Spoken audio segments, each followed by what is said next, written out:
Okay, so we start the video with the first model of ZX9 was the B, which was the B model.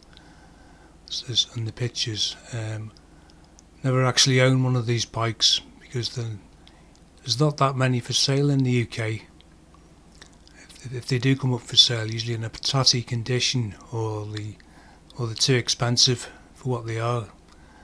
You can usually, the better ones, they go for the same price as like a C model or an E model, and it's not worth buying a B model if you got to say pay the same price as a C model, because it's about 30 kilos heavier than the C model, so it's not worth paying too much for one of these bikes.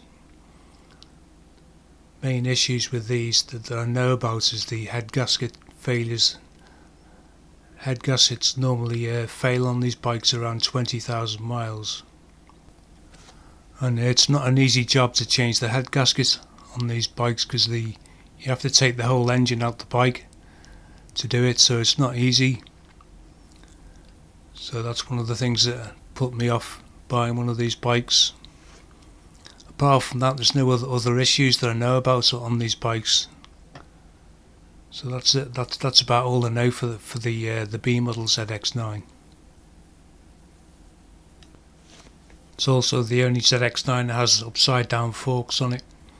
They're only 41mm though, but the later models had 46mm conventional forks. It's also the only bike that has a fuel gauge. And there's a picture of the cockpit area with the clocks. Also has the handlebars mounted above the top yoke, as you can see. So the riding positions are fairly comfortable on this bike.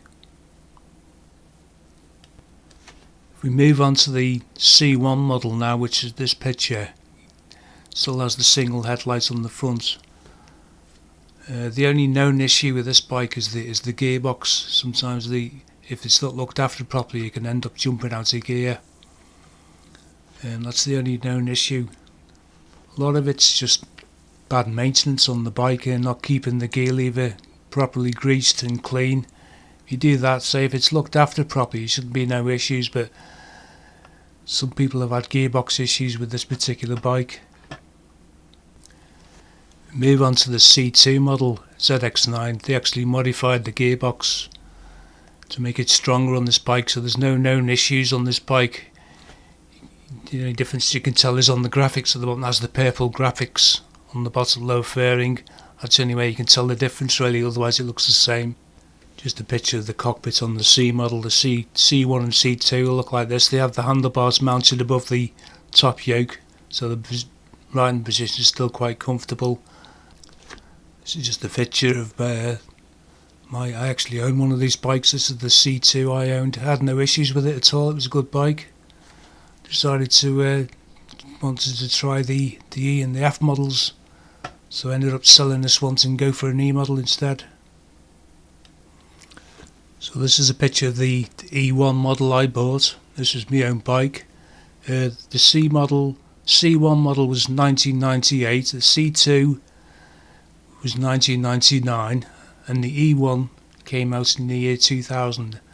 So this is a year 2000 E1 model ZX9. Some owners have complained about frames cracking near the headstock on these bikes, but I've not had any problems on my bike. It's been fine. Gearbox has been fine. It's been spot on. Gearbox is lovely. Just the lightest touch to change gear on this bike. Much nicer gearbox than the previous ZX9. As you can see, the clocks changed on the E model and the F. The E and F use the same clocks, and you can see the handlebars are now mounted a bit lower down because they're underneath the top yokes, so the riding position is a little bit less comfortable than the previous ZX9s. It's just a picture of the E1 in the green. So out of all the ZX9s, I would say this is my favourite model. The only other difference between the E models and the C and the F models both use the same carburetors, but the E model ZX9 uses different carburetors, and it has more mid-range power than the other two ZX9s because of that. Plus the shape of the headers So it's probably the nicest bike to ride on the road because it's got more mid-range power than the other ZX9s have. So they made an E1 and an E2 ZX9. They're both mechanically exactly the same. The only difference is the graphics on the fairings. Otherwise they're identical. Okay, so if we move on to the F1 and the F2 models, these were the last ones they made. If you have a look at these, you can see the swing arms now got a brace on the top. The rear tail unit is slightly different. Seats are different shape and doesn't have the grab handles on the back. And the brake calipers have gone from the 6-pot Tok Eco ones that they used on all the other ZX9s to these Nissan 4-pot calipers, which are better.